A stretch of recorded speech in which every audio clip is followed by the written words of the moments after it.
אליי, תסתובב. שהשמש תהיה לך בעיניים. אוקיי. כן, מה אתה אומר? בוקר יפה, טיפה חמים. מקווה שמה שעשינו עד היום, כל האימונים והמאמצים והחוויות יבואו לידי ביטוי על המסלול.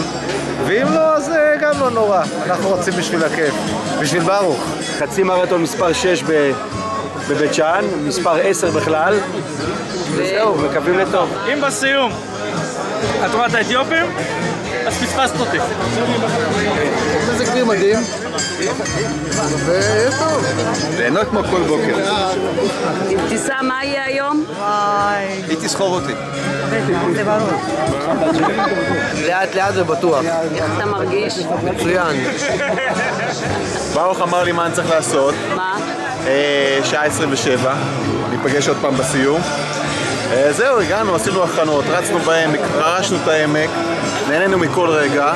עכשיו זה הזמן לשלם.